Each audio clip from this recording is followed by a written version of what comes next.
Hi guys, this video is about allergic rhinitis. We will study allergic rhinitis with this one picture. So this look complicated, but it's gonna super easy. So first, what is allergic rhinitis? It is an IgE mediated immunological response to airborne allergens in nasal mucosa. So it is an IgE mediated immunological response of nasal mucosa to the airborne allergens, and it is characterized by four main cardinal symptoms: sneezing, watery runny nose, that is rhinorrhea, nasal obstruction or nasal stuffiness, and itching, not only of the nose, itching is also present in eyes, palate and pharynx. So once again, what are the cardinal signs? Sneezing, watery runny nose, nasal obstruction and itching of nose, eyes, palate and pharynx. Now, coming to its clinical types. So there are mainly two clinical types. They are seasonal and perennial. So seasonal means it occurs only in a particular season and it is mainly due to pollens. And perennial means it occurs throughout the year. So coming to the etiology. So while writing etiology, we have to mention two main things: inhalant allergens and genetic predisposition. So inhalant allergens, there can be seasonal inhalant allergens, that is occurs only in one season, that are pollens from trees or grass. And perennial allergens means they are present throughout the year as already mentioned, and they are moles, dust mite, cockroaches, dander from animals. So these are the perennial inhalant allergens. And genetic predisposition also carries an important role in allergic rhinitis. So if one parent has allergic rhinitis, there is a 20% chance of children developing that allergic rhinitis. And if both parents have allergic rhinitis, there is a 47% chance. So this is the etiology: inhalant allergen and genetic predisposition. Now coming to the pathogenesis. So what happens is, when there is an inhalant allergen or an allergen is inhaled, specific IgE antibodies are produced, okay? And these antibodies get attached to the mast cell by what? By its Fc end. So the antibody has Fc end, and with that Fc end they will attach to the mast cells. Now, on subsequent exposure of the same allergen, what happens? The antigen combines with the antibody at the FAB sites. So, this is the FAB site of the antibody. Now, this antigen will come and combine with the FAB site of the antibody. And when this complex forms, there is degranulation of the mast cell. Okay, degranulation of the mast cell will release chemical mediators, and these chemical mediators can be preformed toxins or new toxins. So these are toxins like histamines. So this is the pathogenesis. Mast cell first, antigen will come and this will bind to the FAB receptor of the antibody already sensitized mast cell, and there will be degranulation, and this will release chemical mediators like histamine and others. And what happens? First, there can be acute phase and then a late phase. Acute phase means it's an immediate phase of 5 to 30 minutes, while delayed phase means it will occur after 2 to 8 hours of exposure.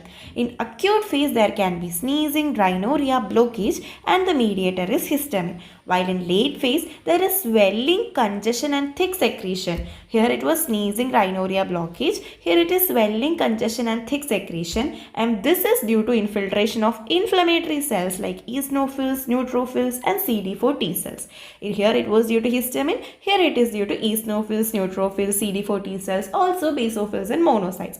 And in pathogenesis, one more mechanism is explained, like a priming effect. So due to the exposure, there is increased sensitivity and response to small allergen doses and non-specific triggers also. So there can also be a non-specific nasal hyperactivity. But the important one is this one. Now coming to the clinical features and signs. So first, clinical features, there is no age or sex predisposition. The onset is usually seen in 12 to 16 years, but it can also start in 6-month infant and older people. Now what are the symptoms? In seasonal nasal allergy, it is the cardinal symptom that we learned about. That is the paroxysmal sneezing and nasal obstruction, watery nasal discharge, itching in nose, eyes, palate and pharynx, and sometimes there can be bronchospasm, and duration of and severity varies with the season because it is seasonal nasal allergy. Now coming to perennial nasal allergy, this is not so severe as the seasonal allergy. Here we can see frequent colds, persistent stuffy nose, loss of smell due to mucosal edema, postnasal drip, chronic cough, hearing impairment due to eustachian tube blockage or otitis media with effusion. So this we can remember with CES speech. What is CES speech? C means frequent calls and persistent stuffy nose. S. Next S is for loss of smell, postnasal drip, and C is for chronic cough and hearing impairment. So these are the symptoms. Now the important thing, that is the signs. So while writing signs, we have to divide it as nose, eyes, ears, pharynx and larynx. So coming to the nose.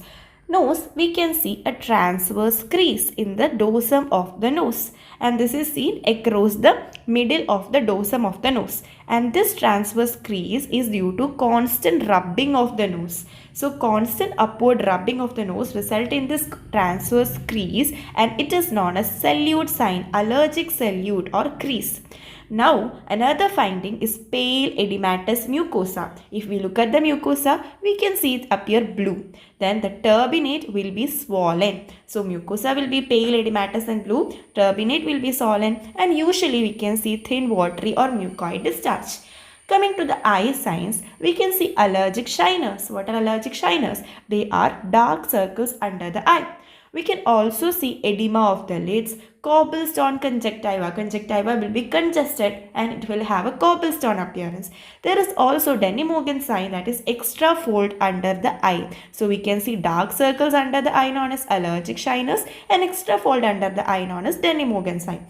Now coming to ear, here due to ET tube blockage there can be retracted tympanic membrane and serous otitis media. And in pharynx, there can be granular pharyngitis, and this is due to hyperplasia of submucosal lymphoid tissue. In larynx, we can see hoarseness and edema of the vocal cord. Now coming to diagnosis. So in diagnosis, we have to know that it is according to area classification. What is area? Allergic rhinitis and its impact on asthma. So this is very important for deciding the treatment modality. And in diagnosis, we have to first look at the history and physical examination to rule out other causes of nasal obstruction and also to find out causes of possible allergens from the history.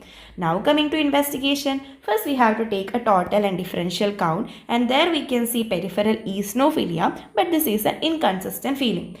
Now, we can also look at the nasal smear during active nasal discharge. Here also we can see eosinophilia, but this is also seen in NES. What is NES? Non-allergic rhinitis with eosinophilia syndrome. So, both these thing we can see eosinophilia. Now coming to skin test, we can do prick test, skin prick test, that is the intradermal injection of the allergen. Here we can demonstrate the allergen, and if it is positive, we will get a wheal and flare within 10 to 15 minutes. Now we can look for specific IgE by skin test and also with RAST. What is RAST? Radioallergosorbent test. So this is an in vitro test and we can do a good correlation between the skin test and specific IgE.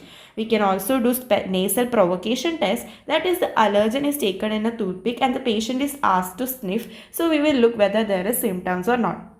Now coming to the complication, there can be recurrent sinusitis due to obstruction of the sinus ostia. We can see nasal polypi. There can be serous otitis media due to the obstruction of the sinus ET tube, and orthodontic problems because the child can get mouth breathing. Then bronchial asthma, there is 4 times risk, and also 20 to 30% people with allergic rhinitis have bronchial asthma.